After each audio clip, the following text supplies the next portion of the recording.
Just look at that gorgeous sky behind me, isn't it phenomenal? It is perfect for a celebration.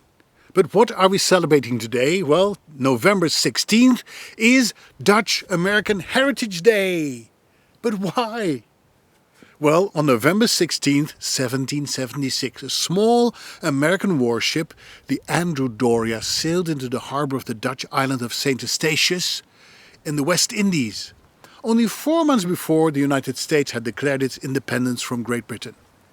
The American crew was delighted when the governor of the island ordered that his fort's cannons be fired in a friendly salute. The first ever given by a foreign power to the flag of the United States.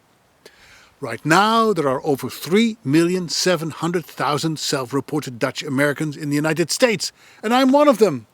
Well, to be clear, I have dual citizenship. You may not be aware of the Dutch influence on the United States, so let me help you a little bit today. Brooklyn, for instance, was named after the Dutch town of Breukelen. Wall Street is taken from the Dutch Walstraat. The Bronx was named after the Dutch settler Jonas Bronck, and Staten Island was named after the Dutch parliament, the Staten-Generaal. Haarlem comes from the Dutch town of Haarlem, and Coney Island used to be Konijnen-eiland, meaning Rabbit Island. Even Rhode Island is an example of the Dutch influence in the USA. In 1614, it was named Rood Eiland, which means Red Island, referring to the red clay found on the island. Two of the founding fathers of the United States, Egbert Benson and John Jay, were of Dutch descent. Prominent Dutch politicians include Presidents Martin van Buren, Warren Harding, and Theodore and Franklin Roosevelt. By the way, Pennsylvania Dutch, a group of mainly German Americans who settled in Pennsylvania in the colonial era, has no links to the Netherlands. Their name is a derivation of Pennsylvania Deutsch, which means Pennsylvania German. Now, linguists believe that about 1% of English words is of Dutch origin.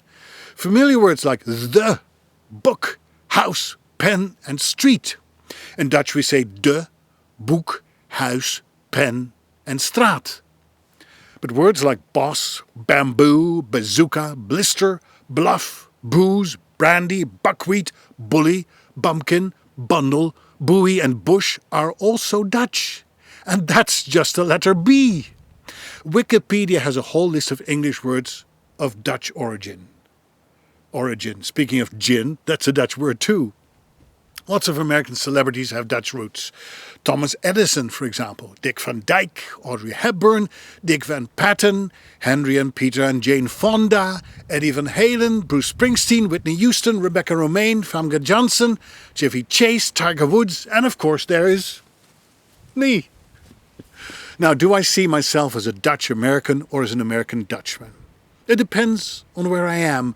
When I'm in the Netherlands, I feel I am an American Dutchman, a tourist in the land where I was born. But I've never felt more Dutch than here in the United States. So happy Dutch American Heritage Day to you and to me. Bye.